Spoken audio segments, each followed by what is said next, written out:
Selamat pagi, berjumpa kembali bersama saya Wong Gandeng Sandonya. Mohon untuk tidak menyebutkan nama dan identitas dalam percakapan ini karena percakapan ini saya naikkan dalam konten YouTube. Bagaimana Mbak E? Aku harus bagaimana ini? Ya itu mas, majikanku itu ya belinya ke Bintang Pun, nggak ke Tulungan. Kenapa? Oh, pokolan suaranya sampean Mbak. Mas, itu namanya bisa ntar enggak? Aku mau nganterin majikan pergi sekolah dulu. Oke, siap, laksanakan. Yuk, terima kasih. Maaf ya Yuk. mas, yo. Oke, bye. Oke teman-teman semuanya, Mbak E nganterin ya sibuk, oke, karena ini sudah WA dari kemarin, makanya kita follow up. Ya mohon teman-teman bersabar kalau kita tidak memfollow up dengan cepat. Tak bacakan keluhannya Mbak E ya. Duh, ini nulis surat. Aku punya rencana mau notis sebelum aku sudah finish kontrak 4 tahun. Di majikan ini majikan baru 4 bulan. Rencananya saya mau notis bulan depan pas 5 bulan dengan satu one month notice. Problem yang aku hadapi lebih ke mental, soalnya aku tipe orang yang gak enakan, rasanya mau nolak apapun susah. Ada beberapa poin yang aku pertimbangin buat notis: jam tidur amburadul, tidur di atas jam 12, anak yang sering mukul, majikan pelit gak ketulungan. Ya kalau pergi aku pakai oktopus sendiri dan uang gak pernah diganti. Ini pergi sama majikan jam waktu kerja. Desember 2003 diajak ke Taiwan Miss, tapi visa bayar sendiri. Makan belanja pun saya di sana pakai uang sendiri. Nggak kasih uang. Saya 100 NT sampai Hongkong saya suruh ganti. Menurut Miss bagaimana, apakah keputusan saya notis benar apa tidak Miss? Sebelumnya saya sudah konsul ke agen masalah tidur tapi agen tidak membantu. Apakah Miss bisa membantu saya? Kalau Miss bisa bantu saya notis minggu saya ke kantor. Aku nyiapin anak sekolah. Jadi oke ya teman-teman, dilema sekarang persoalannya gini, pernah finish 4 tahun dan majikan gak cocok, yang milih sampean sendiri, terus sampean gak enakan, terus sampean gak mau ngomong. Nah ini gak bisa ya. Majikan ndak mau ganti semuanya, tidur jam 12, jam tidur amburadul, majikan pelit semuanya. Kalau sampai ndak ngomong, kalau sampai ndak ngelawan dan sampean milih pergi, berarti sampean yang kalah. Saya bukan menyalahkan, ya sudah, keputusan untuk notis ya sudah tepat.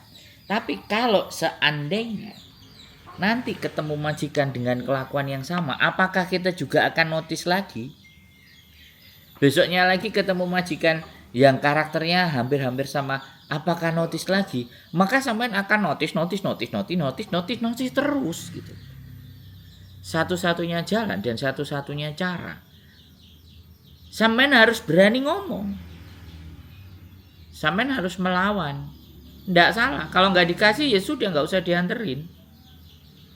Gak usah diem aja di rumah beres-beres kerjaan rumah. Kenapa? Saya nggak ada duit gitu. Sampean mau cari uang ke Hongkong, bukan mau keluarin uang ya. Tapi karena dasarnya memang nggak mau ribut. Nah majikan yang kayak gini ini majikan yang rese. Ini kalau cerita dari satu versi. Sekali lagi ya, saya mendengar versi ini hanya dari teman-teman, saya tidak mendengar versi dari majikan ya kan. Tapi whatever apapun itu, saya tetap akan merespon yang informasi dari sampean. Entah itu benar atau tidak, apakah cerita itu play victim atau cerita itu dipelintir, itu nggak ada masalah. Yang penting saya fokus kepada sampean-sampean yang bercerita tentang persoalan dan masalah.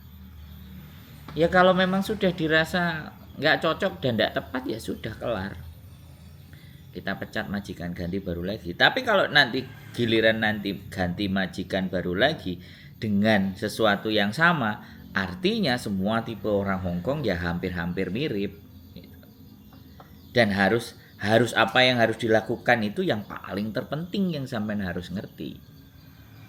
Nah ini loh kehebatan. Kalau saya bilang ini kehebatan orang-orang Indonesia. Bekerjanya pakai hati. Saking pakai hatinya, logikanya nggak dipakai. Ya kan?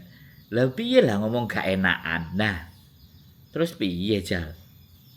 Wong Hongkong digawe gak penaan, remuk mbak, ajur mumur gak karu-karuan. Ini yang sering terjadi. Makanya beberapa fenomena, masalah dan faktor yang menjadi persoalan di Hongkong itu adalah takut, gak enak, sungkan, gak tego. Wong Hongkong kok digitukan, yo sido mbak. Sampeyan sing loro kabeh. Ya apa? Mbaknya menyiapin. Jadi saya tidak menyalahkan ya, sekali lagi. Justru kalau mbaknya nanti nonton kontennya ini, dia harus apa yang harus dia berbuat, dia oke. Ya nggak apa-apa, one more notice pun oke.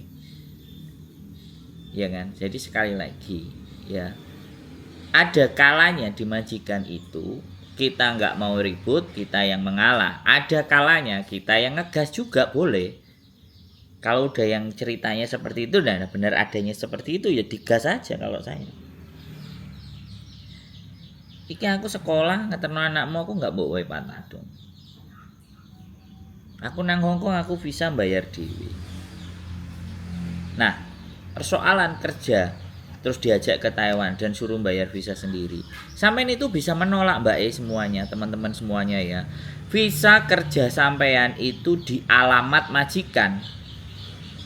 Ya, sampean boleh menolak untuk tidak mau pergi dengan menunjukkan saya bekerja di alamat yang tertera di sini, bukan di Taiwan. Nah, nek sampean gelem dhewe, terus dikongkon bayar visa dhewe. Lah, artinya sampean tidak benar-benar memahami kontrak kerja yang sampean pegang. Nah, itu loh teman-teman. Jadi, ketika kontrak kerja tidak benar-benar teman-teman pahami di mana harus disampaikan, di mana ketika sampean menyampaikan komplain semuanya, ketika kalian tidak menguasai kontrak kerja, salah satunya yaitu tadi. Yang tidak ada di kontrak kerja itu jam istirahat. Itu tidak tercantum di kontrak kerja, teman-teman. Masalah sampean pergi ke Cina, Taiwan, semuanya itu dibahas di kontrak kerja. Ya kan? Long service, bukan long service, uang makan, ya kan? Tempat tidur, tempat tinggal yang layak buat sampean, tempat istirahat yang layak buat sampean, makanan buat sampean, terus visa di pasal 8 itu visa, terus sakit, terus medikal dan semuanya itu ditanggung majikan. Itu ada semua pasal-pasalnya Mbak Tapi kenapa gitu? Kalian itu tidak membaca. Kalau ataupun kalian membaca, kenapa juga kalian tidak berani? Nah itu salah. Tidak ada persoalan ya. Sekali lagi saya nggak marah. Cuman saya ingin menjelaskan, buka lagi kontrak kerja kalian, pahami lagi kontrak kerja kalian, dan di sisi mana perlakuan majikan yang tidak sesuai dengan pemahaman di kontrak kerja, digaspol, where. Please. Gitu loh teman-teman.